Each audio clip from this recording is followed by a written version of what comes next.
قال تعالى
بيت المقدس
সেই প্রেক্ষাপটে কথা বলার চেষ্টা করব আল্লাহ রাসূলের জীবনী ইতিহাস নিয়ে কথা বলার চেষ্টা করব।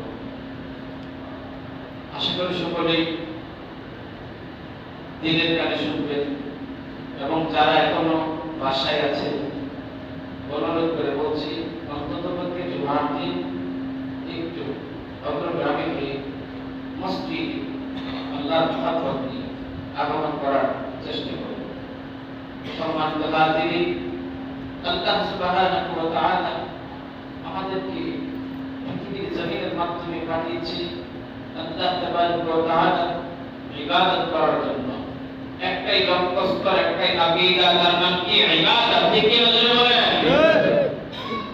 আল্লাহ বলেছেন পৃথিবীর মানুষ তোমাদেরকে আমি আল্লাহ পদার্পণ করেছি তোমরা যেন আমি আল্লাহর হুকুম আহকাম মেনে চলতে পারো। ঠিক কিনা? জোরে আওয়াজ করো। আয়াতগুলো জোরে বলেন, আওয়াজ করে। সম্মানিত হাজিরিন, যদিও এখানে অল্প মানুষ থাকেন আপনারা, আমি একটা কথার একটা উদাহরণ দিই। বদরের যুদ্ধের ময়দানে 313 জন সাহাবী ছিল। ঠিক কিনা? জোরে বলেন। কিন্তু বেঈমান কাফেররা অগণিত ছিল, লক্ষাধিক মানুষ ছিল, সমাজ 3 লক্ষ মানুষ ছিল। তাদের পাওয়ার, তাদের তরবারি ছিল, কিন্তু মুহাম্মদের সৈন্য বাহিনীর কোনো তরবারি ছিল না। তরবারি ছিল কি? আল কোরআন। ঠিক কি না বলেন? এবং তাদের সহযোগী কে ছিলেন? আল্লাহ। দিলে ওয়াজ করে বলেন, দিলে আল্লাহ। হেফাজতের মালিক কে? আল্লাহ। আল্লাহ সুবহানাহু ওয়া তাআলা। সম্মানিত হাজিরিন, বদরের যুদ্ধের ময়দানে যখন আল্লাহর পয়গম্বরের সৈনিকরা আগমন করতে শুরু করেছে যুদ্ধের ময়দানে, তখন এক আগ মুহূর্তে যেই কথাগুলো কাফের বেঈমানরা বলছে, এই মুহাম্মদের আর সৈন্য 313 জন সাহাবী কি করবে আমরা? এমন তো অস্ত্র পাতির অভাব নাই, যন্ত্রপাতির অভাব নাই, মানুষের অভাব নাই, আমরা তো শক্তিমান, আর 300 জন মানুষ কি করবে আমরা? কি কথা ঠিক না? সম্মানিত হাজিরিন, ঈমানে ওয়ালার পাওয়ার কম না বেশি? চিৎকার করে আওয়াজ করে ঈমানে ওয়ালার পাওয়ার বেশি। যখন আল্লাহর পয়গম্বর সাল্লাল্লাহু আলাইহি ওয়াসাল্লাম বদরের যুদ্ধের ময়দানে আগমন করলেন, তখন সাহাবায়ে কেরাম 313 জন সাহাবী নারায়ে তাকবীরের স্লোগান দিয়েছিল। এই স্লোগানে লক্ষাধিক মানুষের চাইতেও আওয়াজের উঁচু কণ্ঠ বেড়ে গিয়েছিল। চিৎকার করে বলেন আল্লাহু আকবার।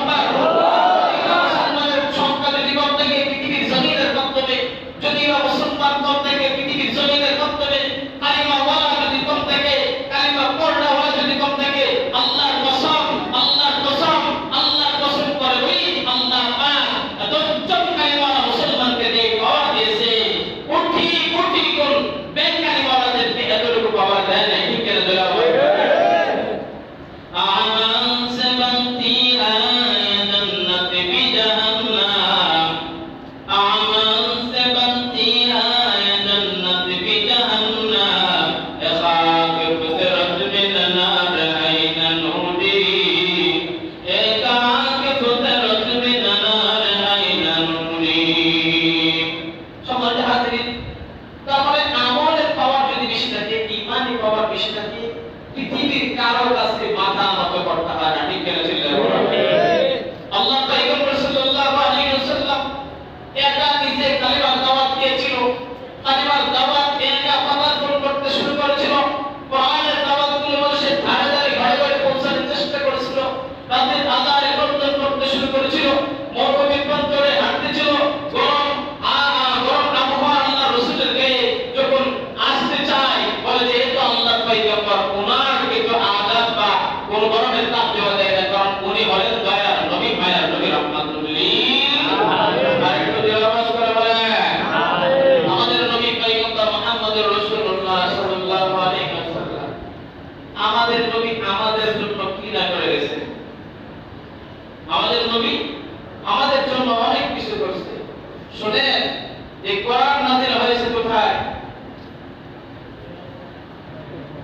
জাবাল নূর, গায়ে সূর, আর কোরআন মাধ্যমে কোরআনুল কারীম নাযিল হয়েছে। ঠিক কিনা? দিলে বলেন।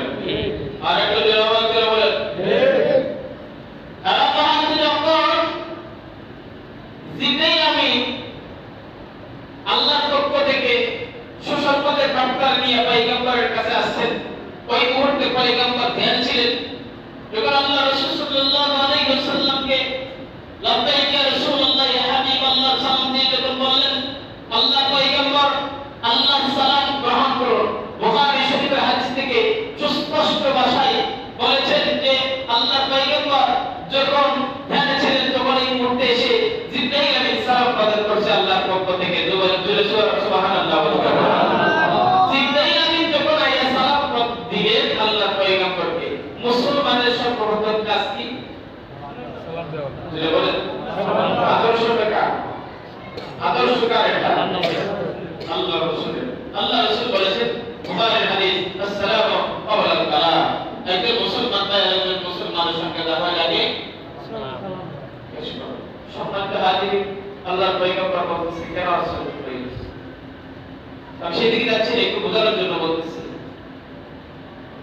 তো আল্লাহ পয়গম্বরকে বলতেছেন পড়েন আপনার প্রভুর নামে। কি? আপনার প্রভুর নামে আপনি পড়েন। পড়ে কি করবো? তাহলে আমার সাথে বলেন, ইকরা বিসমি রাব্বিকাল্লাযী খালাক খালাকাল ইনসানা মিন আলাক ইকরা রাব্বুকাল আকরাম আল্লাযী আল্লামা বিল কলম আল্লামাল ইনসানা মা লাম ইয়ালাম। আল্লাহু আকবার। আল্লাহু আকবার। পয়গম্বরকে আল্লাহ পাঠানো ফেরেশতা দিলেন। পয়গম্বরকে বলছেন হাবিব আপনি পড়েন আপনার প্রভুর নামে সালাত করুন। এটা রহমতের বাণী। আল্লাহ পাক আপনার উম্মতকে জান্নাতের অধিবাসী বানানোর জন্য গো নবী আল্লাহ পাক তাই করুণা করে গো মহব্বতের সাথে পবিত্র আল কোরআন আল্লাহর কিতাব আল্লাহর বাণী আপনাকে জানিয়ে দিতে চায়। একটা জবান বন্ধ রাখবেন না। জোরে বলেন সুবহানাল্লাহ। সময় দাঁড়ি আমার আপনার নবী মায়া কন্যা বেশি জোরে বলেন। নবীরে বলতেছেন ইসরাইল যখন বলল হাবিব পড়েন আপনার প্রভুর নামে পড়ো। আল্লাহ হাবিব বলতেছেন তুমি আমি তো পড়তে পারি না। জীবন কোনদিন মাদ্রাসায় কেউ আমাকে শিখায় না।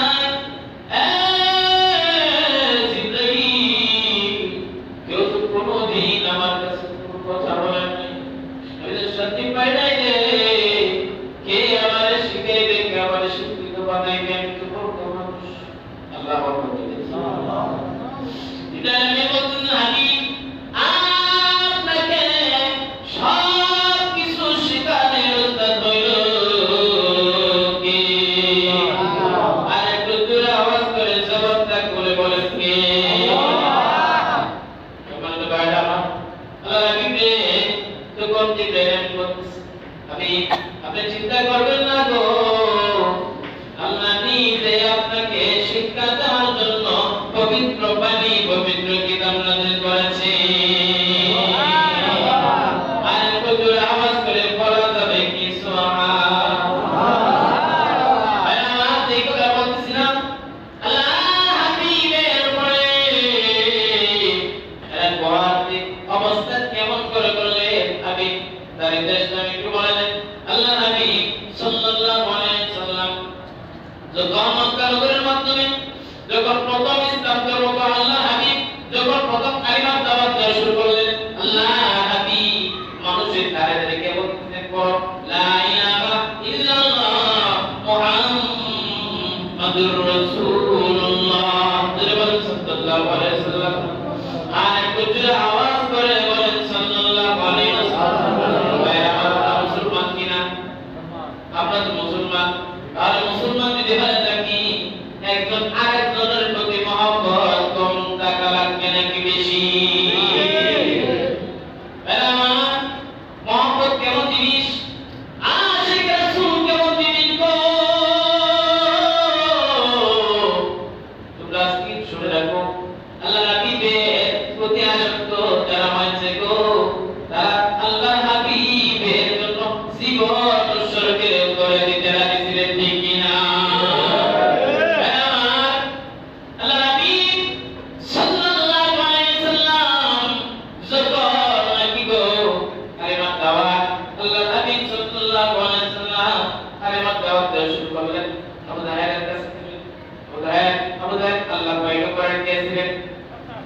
চাচা কাদিকে বলেন আবু জাহেল বলেন লা ইলাহা ইল্লাল্লাহ মুহাম্মাদুর রাসূলুল্লাহ। আল্লাহ নবী এই কথাটা যখন আবু জাহেলকে ডাকতে বলতেছে, আল্লাহ নবী বলতেছেন চাচা গো জীবন কতই নাপাক করেছো, কতই অপরাধ করেছো, চাচা আপনি জানেন না আল্লাহ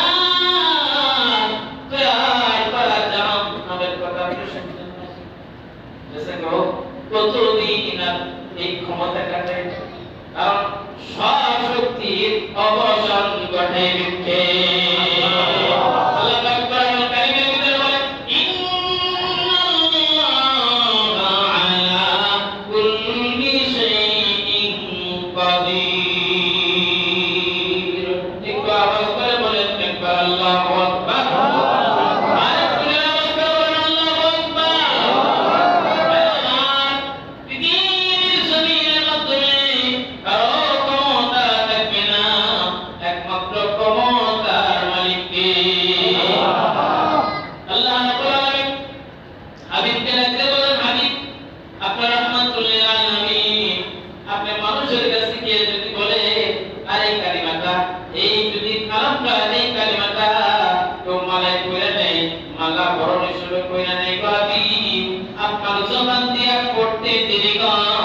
আমি আল্লাহ কই বান্দাকে কবুল করতে দেরি করি না।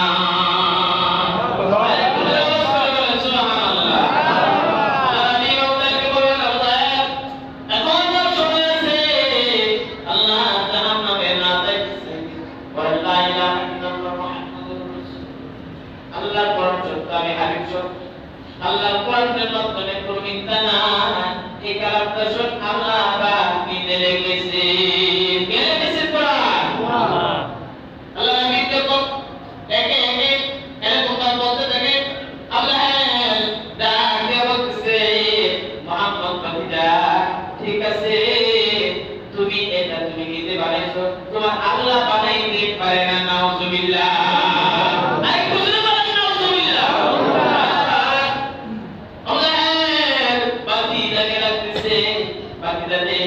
এরকম কোরআন আমি আবু জাহেল লিখতে পারি, তৈরি করতে পারি। নাউজুবিল্লাহ।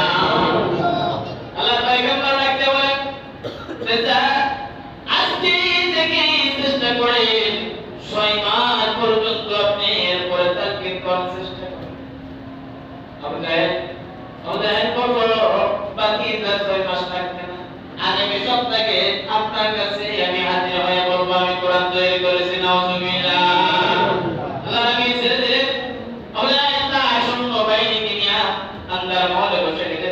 একটা মহলের মধ্যে বসার পর তার কবি যে আছে, কবি বলতেছে কবি আজকে মুহাম্মদ যে কালাম বানাইছে, মুহাম্মদ যে কবিতা লিখেছে, ওই কবিতার মতো একটা কবিতা বানায়। কবি লাগতে কয় আবু জাহেল জীবন পর্যন্ত কত কবিতা বানিয়েছি, এমন কবিতা আমার পক্ষে সম্ভব না লেখা এবং বানানোর মতো। আল্লাহু আকবার। আবু জাহেল বলতেছে কবি কি সব কথা বলতেছে, এটা তেমন কঠিন কি? বলে তেমন কঠিন কি জিনিস? এটা রূহানি জগতের রহমতের কোরআন। আল্লাহু আকবার। আবু জাহেল চিন্তাই করে গেল এখন কি করা যায়? আমি তো মুহাম্মদকে চ্যালেঞ্জ করেছি, কেমন করে কোরআন বানানো যায়? তার মানে বোঝা গেল কোরআনের মতো কঠিন কোনো জিনিস নাই। আর কোরআন যদি ইচ্ছা করে গোটা পৃথিবীকে হেফাজত করার জন্য কোরআনের মালিক যদি চেষ্টা করে, কোরআনের মালিক যদি ওয়াদা করে থেকে মানুষদেরকে হেফাজত করবে, পৃথিবীর জমিনের আরো কোনো শক্তি আছে নাকি কাউকে আঘাত করার? আল্লাহ হাবিবের কাছে পরবর্তী সময়ে আবু জাহেল হাজির হয় ফজরের নামাজের পর পরে। আল্লাহ হাবিবের কাছে আবু জাহেল আসছে, আল্লাহ রহমত করে দেন। আবু জাহেল পাগল হয়েছে, আমি এখন কি করে জবাব উত্তর দেব? আমার বাচ্চা তো জিজ্ঞাসা করছে আচ্ছা তোমার কোরআন কোথায় লিখলো না কি করা? চিন্তা ভাবনা করতেছি। আমি বাতিদার সামনে গিয়ে বলবো বাতিদা মুহাম্মদ সত্য নবী, আল্লাহ সত্য, আল্লাহর কোরআন সত্য। সুবহানাল্লাহ।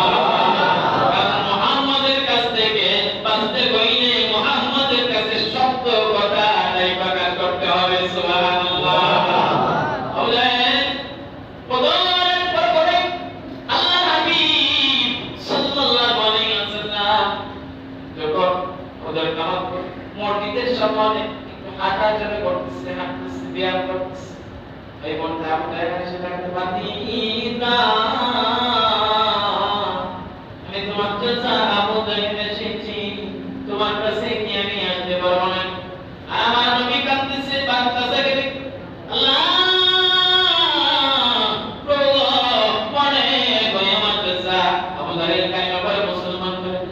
আমার নবীর শুধু একটা চিন্তা নেই, ও উম্মত মুহাম্মাদের দল, দুনিয়ার মানুষের জন্য কত মহব্বত, কত যত্ন, কত আদর ভালোবাসা। আমার নবী তোমার আমার জন্য কতই না কষ্ট করেছে। আমার আগে কিছুই চাইতেন না, ওনার জিন্দেগিতে কোনোদিন শান্তি চাইতেন না, সবসময় বলতেন রব্বি আপনি উম্মতি মিনাস সালিহিন। আল্লাহু আকবার। আমি কাছে আবু তাহেরকে দেখে ডাক দিয়ে বলতেছে, চাচা গো, আমার কাছে আসতে হইলে আপনার কোনো অনুমতি লাগবে না, অনুমতি লাগবে না। আমি বললাম আল্লাহ বন্ধু মুহাম্মদ সুবহানাল্লাহ। আমি বললাম নবী মায়া নবী, আমার রাগ নাই, রুষ্ট নাই, অহংকার নাই। আল্লাহু আকবার। আর একটু জোরে আওয়াজ করে বলেন আল্লাহু আকবার। আমার আল্লাহ নবী সাল্লাল্লাহু আলাইহি ওয়াসাল্লাম এর কাছে দেখো, তারপরে আবু তাহের কে দাঁড়ায়, আপনার কোরআন কোথায়? আপনি কি কালিমা পড়তে আছেন? যদি কালিমাটা পড়েন, সঙ্গে সঙ্গে আল্লাহ পাক জিন্দেগীর সমস্ত গুনাহ মাফ করে দিবে। আর একটু জোরে আওয়াজ করে বলেন সুবহানাল্লাহ। আমার ভাবতে চিন্তা ভাবনা করছি কি করা যায়। আল্লাহ পাক তো সত্য, মুহাম্মদ তো সত্য নবী, শেষ নবী। আমার বান্দা তো মুহাম্মদ, আমার বাতিদার জীবনে কোনদিন একটা মিথ্যা কথা বলে না।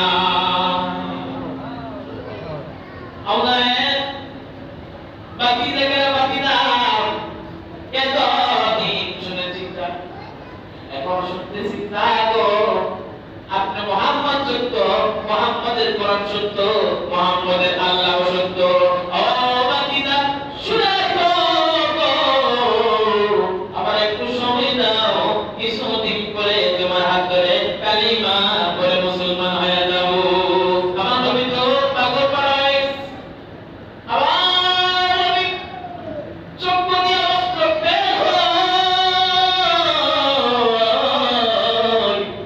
নবী কাঁদতেছে, আল্লাহকে ডাকতে প্রভু গো, এমন তো দেখা যায় আমার গোটা গোষ্ঠীর উপরে দিতে আমি মুহাম্মদের চাইতে আর খুশি কেউ হইতো না। আল্লাহু আকবার। আমার নবীর জীবনে শুধু কান্না, জীবন ছিল কান্না। আমার নবী মদিনার নবী, আরবের নবী, দয়ার কত বেশি। আমার নবীকে যদি কেউ বলতো মুহাম্মদ আপনার কালিমা পড়বো, আপনি একটু অগ্নি গর্তের ভিতরে প্রবেশ করেন, আমার নবী বলেন ও ভাই, ও তুমি কালিমা পড়তে দেরি হবে, আমি মুহাম্মদ আগুনের মাধ্যমে যাইতে দেরি হবে না। আল্লাহু আকবার। তাহলে মুহাম্মদের আল্লাহ পাওয়ার করুণা বেশি। আল্লাহ এই দিনকে মুহাম্মদের কাছ থেকে কোন রকম ভাবে একটু চলে গেল। পরের সপ্তাহে আল্লাহর পয়গম্বর মক্কা নগরীর মরুভূমি প্রান্তরে, মক্কা নগরের মধ্যে এটা ঘরের সামনে, এটা সাউনের সামনে খেজুর পাতা রাখতেছে। এর ভিতরে বসে আল্লাহর পয়গম্বর ইকরাহু বিসমি রাব্বিকাল্লাযী খালাক এই সূরাটা তিলাওয়াত করতে শুরু করলেন। আল্লাহ নবী তিলাওয়াত করে আর কাঁদলেন, এমন গুনগুন করে আওয়াজ দিছে, আল্লাহু আকবার। পশু পাখিরা পর্যন্ত হাবিবের কান্নার সাথে তারাও কান্না ধরে রাখতে পারে না। আল্লাহু আকবার। এবার আমার যদি কারো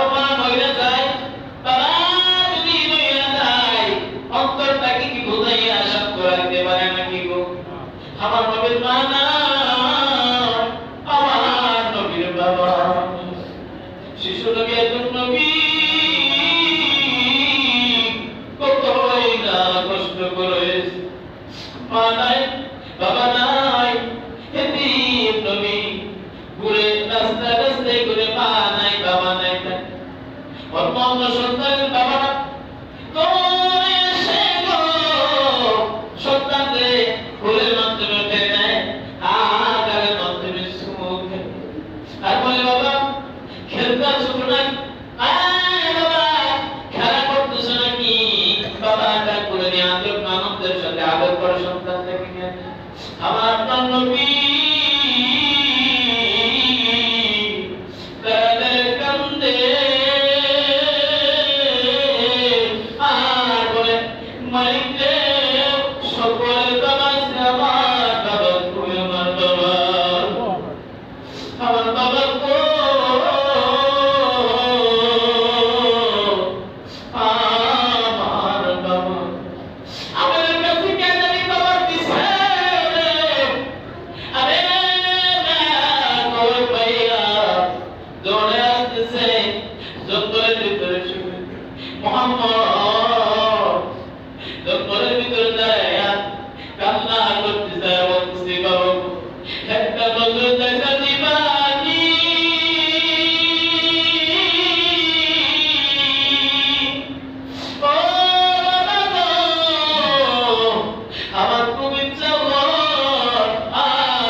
আমার দয়ার নবী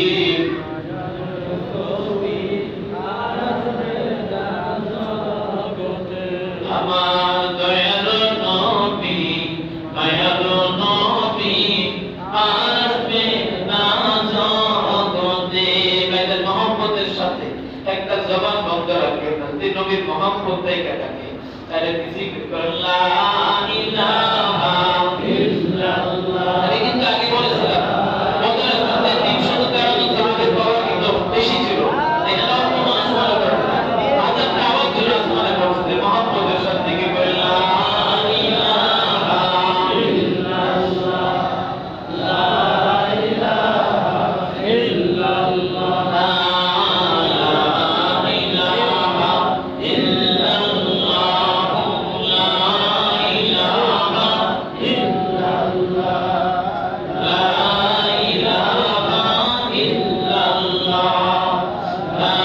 ইলাহা ইল্লাল্লাহ লা ইলাহা ইল্লাল্লাহ মুহাম্মাদুর রাসূলুল্লাহ।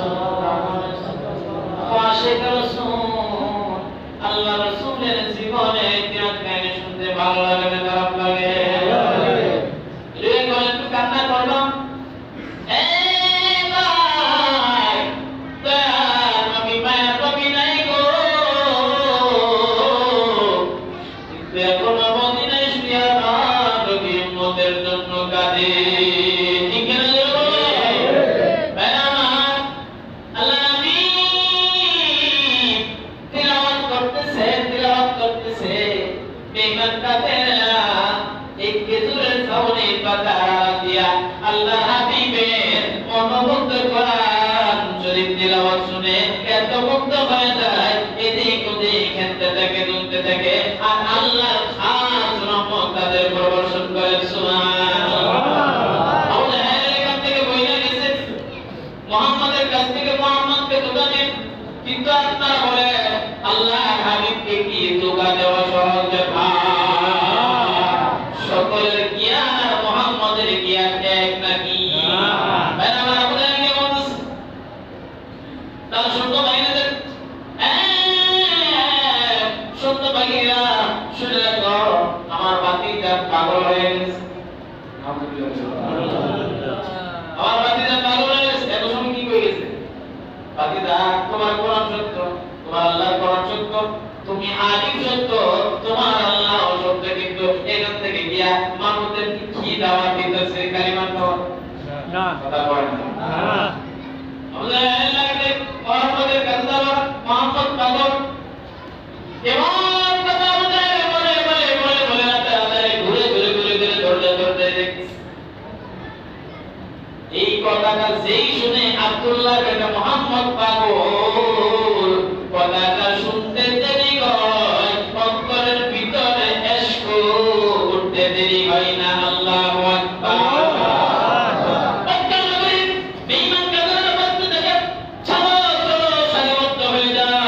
আব্দুল্লাহর বেটা মুহাম্মদকে দেখে মুহাম্মদ থেকে পাগল হয়। এভাবে তালেবের আবু জাহেল না করছে আসাম করতে, এমন কি আল্লাহ হাবিবের দরবারে না করছে নাকি বলেন? ঠিক। রাতের আদানের দাওয়াত পাওয়ার পর আবু জাহেলের বরকতি দাওয়াত, এই দাওয়াত বাতিল করে দিয়ে আল্লাহ হাবিবের দরবারে আসতে শুরু করে। আল্লাহ হাবিব কুরআন কারীম নিয়ে মুগ্ধতার মাধ্যমে আল্লাহ হাবিব কান্দে, আল্লাহ গো আমার উম্মত ছাড়া আমি জান্নাতে দাখিল হইব না। সুবহানাল্লাহ। এমন কোরআন এমন কালাম লাহে মাহফুজ থেকে আল্লাহ দিয়েছে। এই কোরআন থেকে বরকতের সাথে গাইয়া তিলাওয়াত করে হাবিব কাফেররা যখন কেজুর পাতার সামনে করে পাশে তারা কালিমা শুনে, যখন কেজুর পাতার কালিমা ওয়ালা মুহাম্মদকে দেখ সামনে থেকে ঘুরে আসে, কালামুল্লাহ শরীফ শুনতে থাকে, আল্লাহ রাসূলের পবিত্র বাণী শুনতে থাকে গো। সামনে আয়েশা বলে হাবিব আর কইলেন না, আল্লাহর প্রশংসা কইলেন না, দরকার নাই, আপনি পড়ে দেন আমাদেরকে লা ইলাহা ইল্লাল্লাহু মুহাম্মাদুর রাসূলুল্লাহ। একে একে মুসলমান হওয়া শুরু করছে, মুসলমান হওয়া আবু জাহেলের কানের মাধ্যমে গিয়ে পৌঁছে গেছে। আবু জাহেল মাথা চাঁদনি গরম হয়ে গেছে, কি রে দাওয়াত দিলাম, কি বরকতি দাওয়াত, এখন কি হইলো? আবু জাহেলের চাঁদনি গরম, দৌড়াইয়া মুহাম্মদের কাছে এসেছে। মুহাম্মদ কালিমা দাওয়াত দেওয়ার মধ্যে করে দাও, নাউযুবিল্লাহ।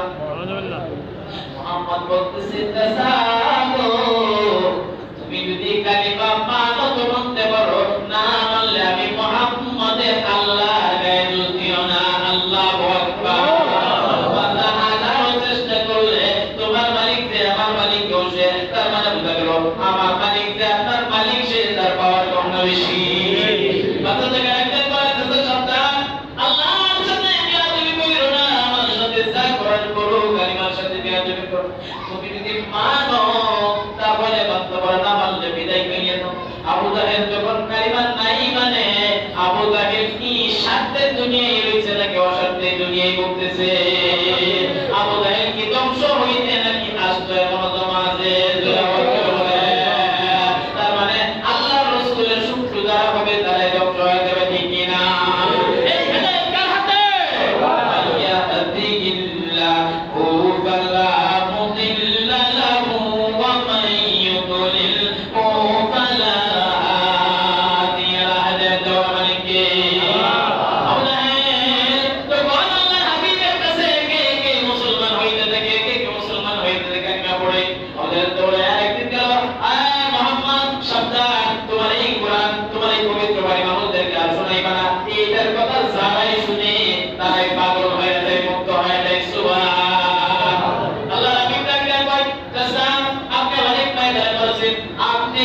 আমার সাথে চ্যালেঞ্জ করেছেন না, একটা কোরআনের আয়াত একটু বানায় দেখেন, একটা কবিতা নেই, এটা নিয়ে কবিতা। ভাই আল্লাহর কালাম কি কবিতা? কবিতা না। তাসাকুরু একটু চেষ্টা করে দেখেন, আপনার তো কবির অভাব নাই, লেখকের অভাব নাই, কত পাওয়ার অভাব নাই, আমার মালিকের চাইতে বেশি পাওয়ার আল্লাহ আপনাকে দেয় না, ঠিক কি না? আল্লাহ পাক রব্বুল আলামিন দেখেন ভাই হাবিব জানাতে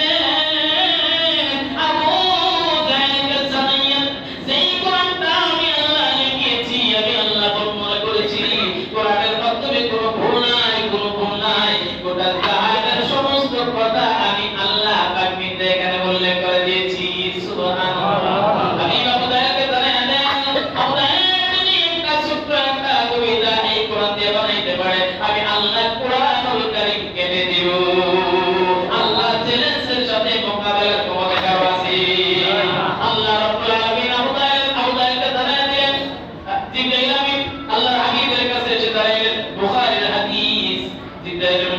হাবিব গো আপনি পড়েন ওয়াইন কুনতুম ফি রাইবিন মিম্মা নাযালনা আলা আবদিনা ফাতু বিসূরাতিন মিন মিথলি ওয়াদউ শুহাদাআকুম মিন দুনিল্লাহি ইন কুনতুম সাদিকিন।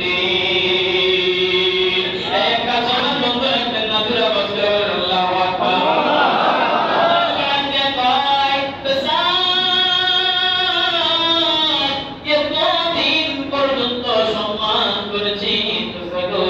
তাহলে আল্লাহ নিজে কি বলে শুনেন। আল্লাহ এই আয়াতের ভিতরে বলেছেন যদি পারেন আপনি আল্লাহ তো আয়াতটা আল্লাহ নিজে লিখছেন, যদি পারেন আয়াতের মতো ছোট্ট একটা আয়াত আমাকে আপনি কবিতা দিয়ে বানায় দেখান। আল্লাহু আকবার। তার মানে আল্লাহ পাওয়ার বেশি, আল্লাহর পাওয়ারের সাথে কারো ক্ষমতা নাই, ক্ষমতা কারো ঠিক না। আল্লাহর হাবিব উম্মতের জন্য কতই না কষ্ট করেছেন। আল্লাহর হাবিব সাল্লাল্লাহু আলাইহি ওয়াসাল্লাম এই রবিউল আউয়ালের 12 তারিখ মৃত্যুবরণ করেছে ঠিক না? আমাদের নবী কত তারিখ মৃত্যুবরণ করেছে? তুলে বলেন 12 রবিউল আউয়াল। এখন আরেকটা কথা স্পষ্ট হাদিস থেকে শুনলেন, আমরা বলি যে রাসূল 12 রবিউল আউয়ালে জন্মগ্রহণ করেছে। হাদিসটা সহিহ এবং অনেক দুর্বল একটা হাদিস। কথা বুঝতে পারছেন আমার? তিরমিজি শরীফের ভিতরে আছে, আবু দাউদ শরীফের মধ্যে আছে, বুখারী শরীফের মধ্যে আছে। 7টা রিওয়ায়াত আছে, 7টা রিওয়ায়াত অতি দুর্বল। কোথাও আছে 2 তারিখ, কোথাও আছে 7 তারিখ, কোথাও আছে 8 তারিখ, কোথাও আছে 12 তারিখ, কোথাও আছে 16 তারিখ, এরকম বর্ণনা। সহিহ কোনো বর্ণনা নেই। তারপরে বোঝা গেল যে আল্লাহ রাসূল 12 তারিখ না বা সোমবার যে বারে জন্মগ্রহণ করছেন ওই বারটা ঠিক আছে সোমবার, কিন্তু কবে জন্ম করছে কত তারিখে এই বারের কোনো উল্লেখ কোনো হাদিসের কোথাও নেই। তবে 12 তারিখ রবিউল আউয়ালে মৃত্যুবরণ করেছে, এটা আবার সহিহ হাদিস। কথা বুঝতে পারছেন আমার? সম্মানিত হাজিরিন, এই কথাটা বলতেছিলাম আল্লাহর হাবিব সাল্লাল্লাহু আলাইহি ওয়াসাল্লাম এত উম্মতের জন্য করলেন, আর আমরা উম্মত হইয়া আল্লাহ রাসূলের জন্য কি করতেছি? কিছুই করতেছি। আল্লাহর হাবিব সবাইকে দিনে দাওয়াত দিতেছে, সবার কাছে গিয়ে কোরআন পৌঁছাইতেছে, কোরআনের কথা বলতেছে। যারাই কালামের তিলাওয়াত শুনে গো তারাই মুক্ত হয়ে কালিমা পড়ে মুসলমান হইয়া যায়।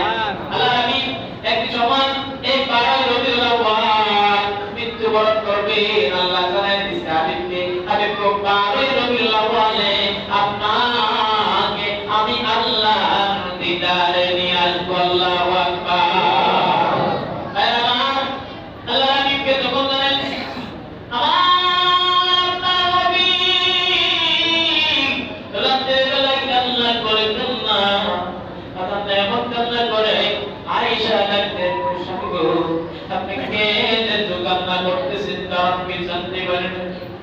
আয়েশাকে কোনো কিছু বলে না।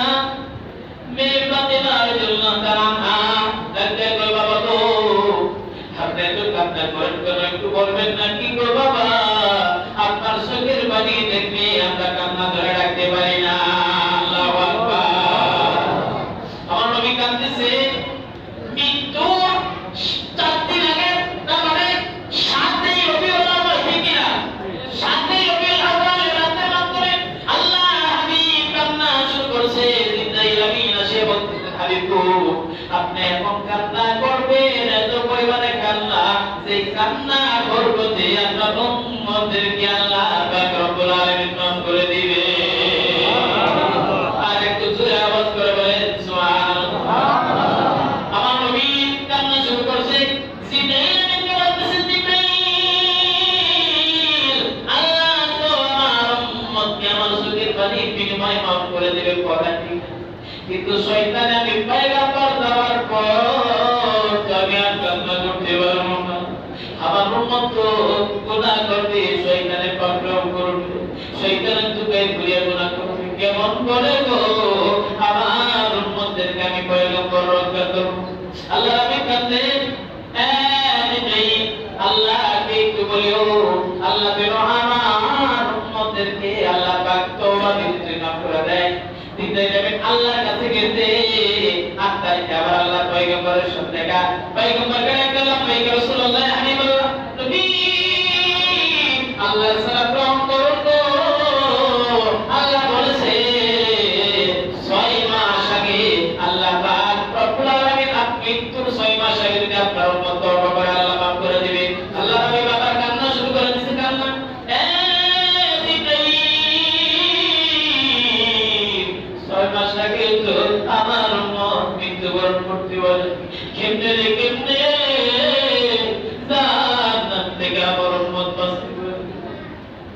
পয়গম্বর পারে না, আল্লাহ রাসূলের মৃত্যু গণে আসে। আবার 9 নম্বর তারিখে জিবরাইল চলে গেল, 9 নম্বর তারিখে আবার হাজির হয়েছে। 9 নম্বর তারিখে হাজির হয়ে জিবরাইল এসে ডাকতে সাবিকু আল্লাহ পাক রব্বুল আলামিন বলেছে মৃত্যু 1 ঘন্টা আগে তওবা করলে আল্লাহ আপনার উম্মতদেরকে maaf করে দিবেন। হাবিব কান্না থামায় না, এদিকে মেয়ে ফাতেমা রাদিয়াল্লাহু তাআলা বাবার পাশে বসে আছে, টুকরে টুকরে কান্দে, বাবা তো খাই না ঘুমাই না, রাত হইলে কোথাও বলে বাবা ডাকতে বাবা গো, আর কিন্তু কথা বলেন সাত দিন ধরে কোনো কথা কোনো খানো না। নবী আপনার কি হয়েছে গো বাবা, আপনার কি হয়েছে একটু বলে বড় কথা কই না, টুকরে টুকরে কান্দে আর বলে আমার উম্মতের কি আল্লাহ তুমি maaf করবা নাকি? আল্লাহু আকবার। ফাতেমা আল্লাহর হাবিবের বিবি আয়েশা রাদিয়াল্লাহু তাআলা আনহা মাথার পাশে বসে রইলেন। আল্লাহ রাসূলকে যখন এই বার্তা শুনাইলেন, কোনটা কেমন আল্লাহ হাবিব কান্না থামালেন। জিবরাইল আল্লাহকে বলে দিয়ে নিয়া আর একটু সহজ করে দেওয়ার জন্য সুবহানাল্লাহ। এই পিছনের বেলা আওয়াজ দেন না করো, আল্লাহর কাছে কি তওবা করে maaf পাওয়ার আশা জান না? তাহলে জোরে বলেন সুবহানাল্লাহ, তাহলে বলেন সুবহানাল্লাহ। নবী সাল্লাল্লাহু আলাইহি ওয়াসাল্লাম প্রথম শুরু করলেন।